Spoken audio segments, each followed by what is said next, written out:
ଚିକିଟିଗଡ଼ର ଉତ୍ତର ଦିଗରେ ଅଧିଷ୍ଠିତ ଗଡ଼ଚଣ୍ଡୀ ମା ଗୁଡ଼ିଆ ଠାକୁରାଣୀଙ୍କ ଜୀର୍ଣ୍ଣ ଉଦ୍ଧାର ମନ୍ଦିର ପ୍ରତିଷ୍ଠା ଉତ୍ସବ ପାଇଁ ଶୁଭଖୁଣ୍ଟି ସ୍ଥାପନ ହୋଇଯାଇଛି। କର୍ତ୍ତା ଭାବେ ଲକ୍ଷ୍ମୀନାରାୟଣ ଦାସ ଶପଥ ନେଇ କାର୍ଯ୍ୟକ୍ରମ ନିର୍ବାହ କରିଥିବା ବେଳେ ଚିକିଟିଗଡ଼ର ଗ୍ରାମବାସୀ ଉପସ୍ଥିତ ରହି ସହଯୋଗ କରିଥିଲେ।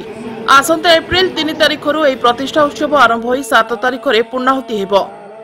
3 ତାରିଖ ଗୁରୁବାର ଦିନ ଜଳଯାତ୍ରା, ଦୀକ୍ଷା ଗ୍ରହଣ, ଅଙ୍କୁରାରୋପଣ, 4 ତାରିଖ ଶୁକ୍ରବାର ଦିନ ବନଯୋଗ, ଇନ୍ଦ୍ରାୟଣୀ ପ୍ରତିଷ୍ଠା, ରତ୍ନମୁଦ ସ୍ଥାପନ, 5 ତାରିଖ ଶନିବାର ଦିନ ପ୍ରତିଷ୍ଠା ଆରମ୍ଭ, ଘୃତଯଜ୍ଞ, ନାମଯଜ୍ଞ, ଅନ୍ନଯଜ୍ଞ, 6 ତାରିଖ ରବିବାର ଦିନ ପ୍ରତିଷ୍ଠା ଦେବୀଙ୍କର ମହାସ୍ନାନ, ପ୍ରାଣ ପ୍ରତିଷ୍ଠା, ଘୃତଯଜ୍ଞ, ନାମଯଜ୍ଞ, ଅନ୍ନଯଜ୍ଞ ଓ 1 ଲକ୍ଷ ଦୀପ ଯଜ୍ଞ ଏବଂ 7 ତାରିଖ ସୋମବାର ଦିନ ଦେବୀଙ୍କର ମନ୍ଦିର ପ୍ରବେଶ, ସ୍ୱର୍ଗାରୋହଣ, ପୂର୍ଣ୍ଣାହୁତି ହେବାର କାର୍ଯ୍ୟକ୍ରମ ରହିଛି। ଏହି ପ୍ରତିଷ୍ଠା ଉତ୍ସବ ଯଜ୍ଞ ପ୍ରଚାରକ ପଣ୍ଡିତ ଶିବ ପ୍ରସାଦ ପଣ୍ଡାଙ୍କ ପୁରୋହିତରେ ଅନୁଷ୍ଠିତ ହେବ।